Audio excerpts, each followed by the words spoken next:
Non biodegradable गार्बेजाचो प्रश्न जाग्यार घालपाक सरकार वेगवेगळे उपाय काडटा. चडशे उपाय चालीक लागनात. अशें आसूनय सरकारान नवी गोवा डेपॉझिट रिफंड येवजण चालीक लावपाचें थारायलां. मॅन्युफॅक्चरर आनी डिस्ट्रिब्युटरा बरोबर सरकारान बसका घेतली. 2 एप्रिला सावन ही येवजण चालीक लावपाचो प्लान.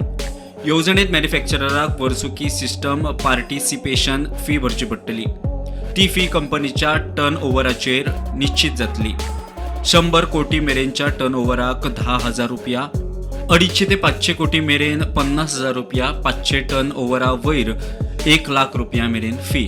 मॅन्युफॅक्चरर प्रोडक्शना प्रमाण पैसे डेपॉझिट करतलो. ते पैसे मॅन्युफॅक्चरर म्हाल घालता त्या डिस्ट्रिब्युटरा कडच्यान वसूल करतलो. डिस्ट्रिब्युटर ते डेपॉझिट आपले म्हाल घालतल्या रिटेलरा कडच्यान करतलो वसूल. रिटेलर ते डेपॉझिट सरळ कस्टमरां कडच्यान वसूल करतलो. खाली पाकीट खाली बाटली परत दिल्यार डेपॉझिट रिफंड मेळटले. आता पळयात कितले पैसे डेपॉझिट म्हणून दवरचे पडटले ते.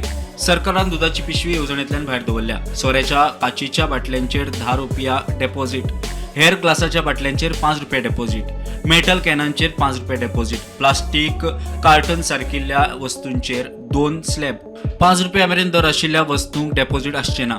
5 ते 20 रुपया मेरेन किमतीच्या वस्तूंचेर 2 रुपया डेपॉझिट, 20 आनी वयल्या किमतीच्या वस्तूंचेर 5 रुपया डेपॉझिट. हे डेपॉझिट स्किमी खाला येवपी दरेका वस्तूचेर लोकांक 10 ते 25% चड रेट फारीक करचो पडटलो. रिती पाकिटां बाटल्यो परत्यो दिल्या उपरांत डेपॉझिट केल्ले पयशे लोकांक परत मेळटले. प्रुडंटा खातीर लोकेश शिलकार.